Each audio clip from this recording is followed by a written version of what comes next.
제6장. 그 후에 예수께서 디베랴의 갈릴리 바다 건너편으로 가심에 큰 무리가 따르니 이는 병자들에게 행하시는 표적을 보았음이로라. 예수께서 산에 오르사 제자들과 함께 거기 앉으시니 마침 유대인의 명절인 유월절이 가까운지라. 예수께서 눈을 들어 큰 무리가 자기에게로 오는 것을 보시고 빌립에게 이르시되, 우리가 어디서 떡을 사서 이 사람들을 먹이겠느냐? 이렇게 말씀하심은 친히 어떻게 하실지를 아시고 빌립을 시험하고자 하심이라. 각 사람으로 조금씩 받게 할지라도 200데나리온의 떡이 부족하리이다. 제자 중 하나 곧 시몬 베드로의 형제 안드레가 예수께 여짜오되, 여기 한 아이가 있어 보리떡 5개와 물고기 2마리를 가지고 있나이다. 그러나 그것이 이 많은 사람에게 얼마나 되겠사옵나이까? 이 사람들로 앉게 하라 하시니 그곳에 잔디가 많은지라 사람들이 앉으니 수가 5,000명쯤 되더라. 예수께서 떡을 가져 축사하신 후에 앉아있는 자들에게 나눠주시고 물고기도 그렇게 그들의 원대로 주시니라. 그들이 배부른 후에 예수께서 제자들에게 이르시되, 남은 조각을 거두고 버리는 것이 없게 하라. 이에 거두니 보리떡 5개로 먹고 남은 조각이 12바구니에 찼더라. 그 사람들이 예수께서 행하신 이 표적을 보고 말하되, 이는 참으로 세상에 오실 그 선지자라. 그러므로 예수께서 그들이 와서 자기를 억지로 붙들어 임금으로 삼으려는 줄 아시고 다시 혼자 산으로 떠나가시니라. 오늘 말씀은 요한복음 6장 1절로 15절의 말씀입니다. 이 말씀을 가지고 오병이어의 표적으로 함께 나누도록 하겠습니다. 여러분은 인생 가운데 어떤 기적적인 체험을 하신 적이 있으십니까? 아니면 그런 경험을 갈구했던 적은 없으신가요?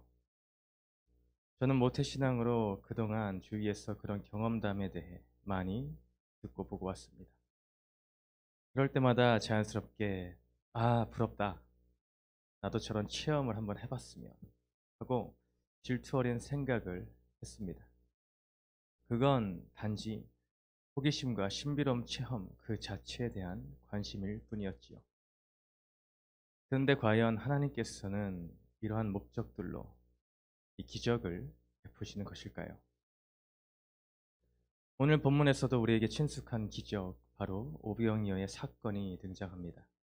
이 사건을 통해 우리 주님은 우리에게 무엇을 말씀하고 계실까요? 1절에서 4절 말씀입니다. 그 후에 예수께서 디비라의 갈릴리 바다 건너편으로 가심에 큰 무리가 따르니 이는 병자들에게 행하시는 표적을 보았음이로라.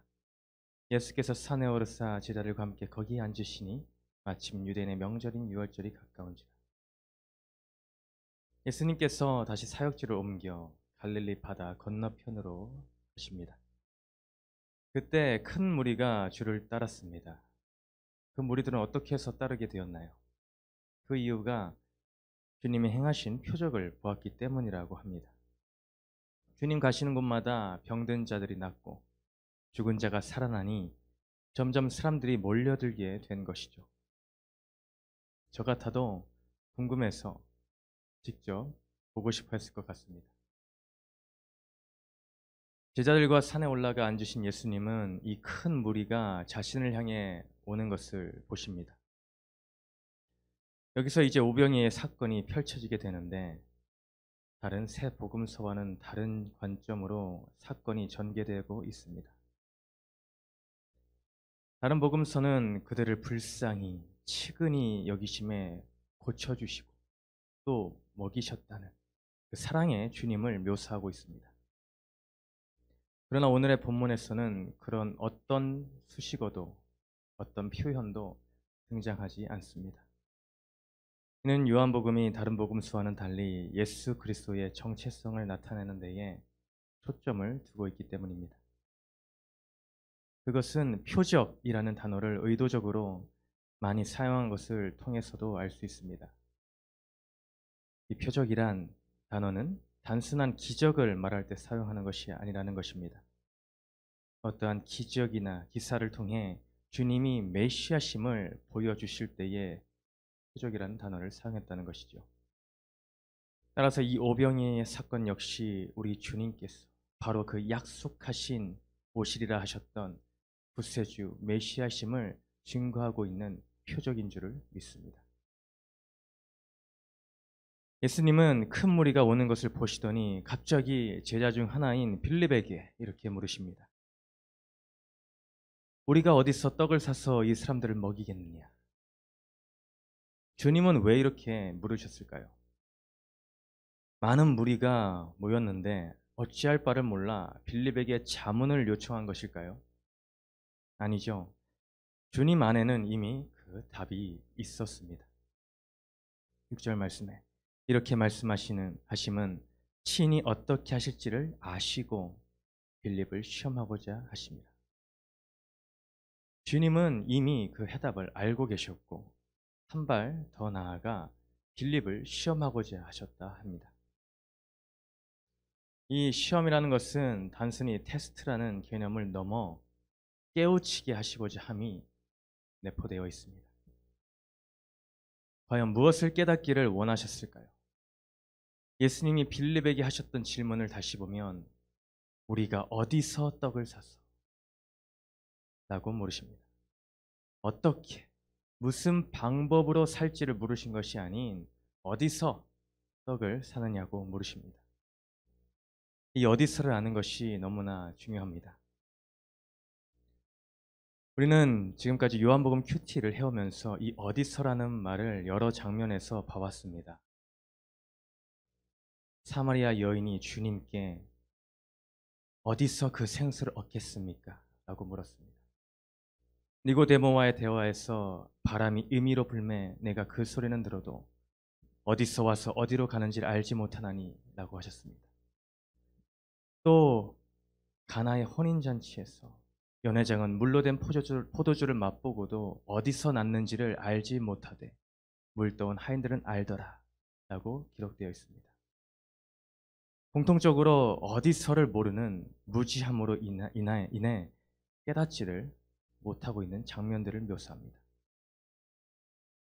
빌립 역시 그 물음을 깨닫지 못하고 현실에 갇힌 대답만을 내놓고 있습니다. 7절에 빌립이 대답하되 각 사람으로 조금씩 받기 할지라도 200데나리온의 떡이 부족하리이다. 마치 수학 경시 대회라도 나왔듯이 그는 재빠르게 계산을 해서 주님 앞에 그 나름의 답을 내놓습니다. 주님, 보니까 대충 요 정도의 사이즈가 나옵니다. 적어도 200데나리온은 필요하겠네요. 근데 이게 떡이 부족할 것 같은데요.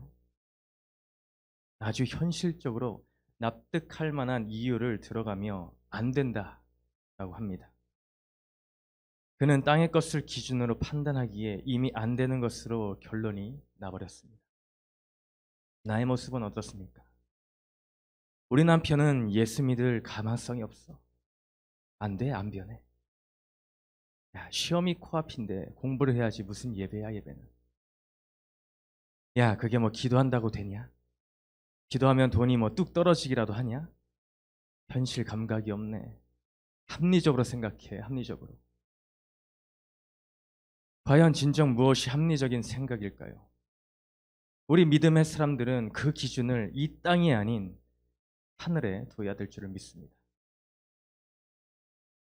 8절 9절 말씀에 제자 중 하나 곧 시몬 베드로의 형제 안드레가 예수께 여짜오되 여기 한 아이가 있어 보리떡 5개와 물고기 2마리를 가지고 있나이다. 그러나 그것이 이 많은 사람에게 얼마나 되겠사옵나이까. 또 다른 제자인 안드레의 반응은 어땠나요? 그도 별반 다를 것이 없습니다. 작은 아이의 도시락을 보여드리며 여기에 있는 거라고는 이것밖에 없는데 이걸로는 어림도 없겠죠 하며 동일한 반응을 보입니다. 그 역시 깨달음이 없으니 빌립과 같이 땅의 것만을 바라보고 있습니다. 남자들에게 있어서 여자들의 단어는 아주 어렵다고 합니다. 그 예시로 이런 문제를 본 적이 있습니다. 남자 성도님들은 한번 맞춰보시길 바랍니다. 여자친구가 와서 말합니다. 오빠, 내가 집에 페인트 칠을 새로 했는데 창문을 열면 매연 때문에 머리가 아프고 닫으면 페인트 냄새 때문에 머리가 너무 아파. 창문을 열어야 할까, 닫아야 할까? 자, 이 질문에 대한 정답이 과연 무엇일까요? 부디 우리 성도님들은 답을 맞히셨기를 바라면서, 정답은 아쉽게도 여는 것도 닫는 것도 아닙니다. 모범 답안은 많이 아파? 괜찮아? 병원 갈까? 바로 이것입니다. 이게 무슨 뚱딴지 같은 소리인가? 열어야 되냐 닫아야 되냐를 물어봤는데 이 무슨 소리인가 하고 들릴지 모르나, 여기에서의 포인트는 그것을 물은 여자친구의 의도입니다. 그 의도는 바로 걱정과 공감이라는 것입니다. 같은 한국말을 해도 그 의도를 모르면 못 알아듣듯이 그 제자들조차도 주님의 말씀의 의미를 전혀 깨닫지 못하고 있습니다. 우리는 주님의 말씀을 만나의 사건을 통해 이해할 수 있습니다. 신명기 8장 3절에 너를 낮추시며 너를 줄이게 하시며 또 너도 알지 못하며 내 조상들도 알지 못하던 만나를 먹이신 것은 사람이 떡으로만 사는 것이 아니요 여호와 입에서 나오는 모든 말씀으로 사는 줄을 내가 알게 하려 하심이라. 이스라엘 백성들이 광야 생활을 할 때에 하나님이 양식으로 주신 것이 바로 만나이지요. 그들이 줄일 때에 실제로 내려주신 것입니다. 필요를 따라 실제 떡을 베풀어 주시지만 그 자체가 근본 목적은 아닙니다. 이스라엘 백성들의 삶이 어땠습니까? 40년 광야 생활에서 초자연적인 능력을 직접 경험하고 만나까지도 공급받았음에 불구하고 온전히 하나님을 섬기지 않았습니다. 떡을 주심으로 역설적으로 그 떡이 아닌 말씀으로 사는 것을 알게 하려 하신 것입니다. 바로 깨닫게 하려 하신 것입니다. 마찬가지로 주님은 빌립이 깨닫기를 원하셨습니다. 눈앞에 계신 주님의 정체성을 깨닫기를 원하신 것이죠. 그것은 무엇입니까? 요한복음 6장 31절 이하에 이렇게 기록되어 있습니다. 기록된 바 하늘에서 그들에게 떡을 주어 먹게 하였다 함과 같이 우리 조상들은 광야에서 만나를 먹었나이다. 예수께서 이르시되 내가 진실로 진실로 너에게 이르노니 모세가 너에게 하늘로부터 떡을 준 것이 아니라 내 아버지께서 너에게 하늘로부터 참떡을 주시나니 하나님의 떡은 하늘에서 내려 세상에 생명을 주는 것이니라. 그들이 이르되 주여 이 떡을 항상 우리에게 주소서. 예수께서 이르시되 나는 생명의 떡이니 내게 오는 자는 결코 줄이지 아니할 터이요 나를 믿는 자는 영원히 목마르지 아니하리라. 아멘. 주님이 여기서 뭐라 말씀하십니까? 하늘에서부터 내려오는 참떡, 그것이 바로 우리 예수님이라고 말씀하십니다. 이 구절에서도 우리가 한번 친숙하게 경험했던 뉘앙스의 말씀이 나옵니다. 떡을 말씀하시는 예수님께 그들은 이 떡을 우리에게 항상 주시옵소서. 사마리아 여인 역시 그 생수를 나에게 항상 주시옵소서 라고 했습니다. 동일하게 여전히 깨달음이 없어 땅의 것을 구하고 있는 모습이죠.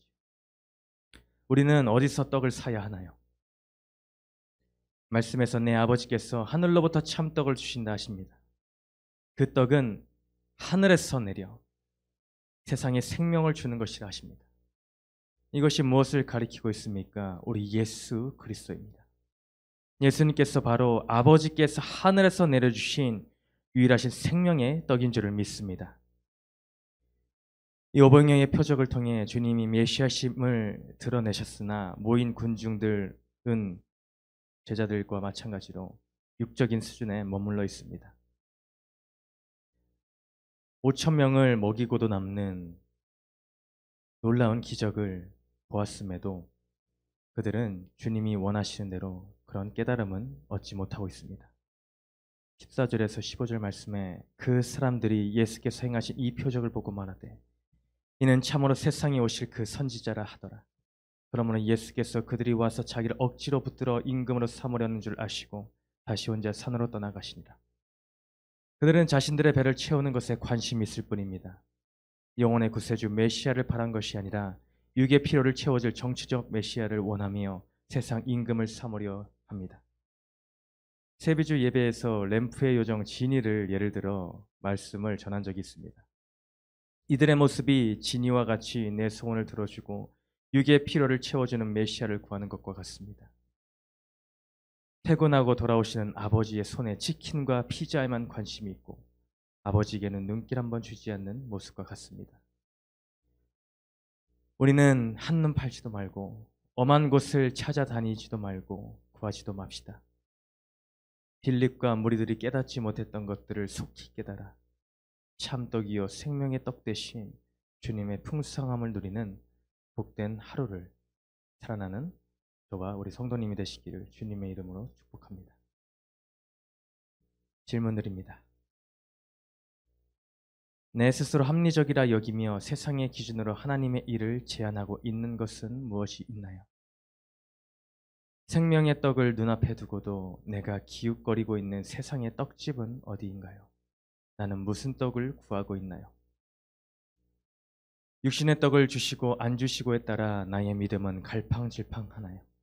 그것과 상관없이 참떡이신 주님 한 분만으로 굳게 서 있나요? 기도하겠습니다. 사랑과 은혜의 참 주님 아버지 감사합니다.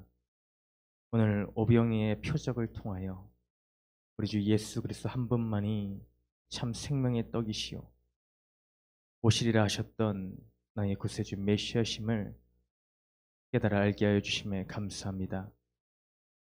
나는 죄인인지라 생명의 떡이신 주님을 눈앞에 두고도 여전히 세상을 향해 무엇을 통해 내가 만족을 얻을까, 내가 주림에서 벗어날까 하여 기웃기웃거리는 모습을 봅니다. 미디어를 통해서 만족을 얻으려 하며 사람들의 인정을 통해 또 만족을 구하며 이 세상에서 무엇으로 채울 수 있을까 하여 여전히 헛된 것을 찾아 헤매고 있습니다. 빌립과 같이 많은 군중들과 같이 어리석어 세상의 것에 빠져 사는 우리의 모습이 아닌 이제는 정말 우리의 참 떡이 되신 생명의 떡이 되신 그 주님 한 분만을 붙들어 내 마음에 영원히 생명 되신 그 주님이 살아 역사하시는 우리 세계비전교회 공동체가 될 수 있도록 주님 역사하여 주시옵소서. 오늘 하루의 삶도 주님께서 그렇게 이끌어 가실 것을 믿고 바라오며 하나님 하신 예수님의 이름으로 감사 기도드렸습니다. 아멘.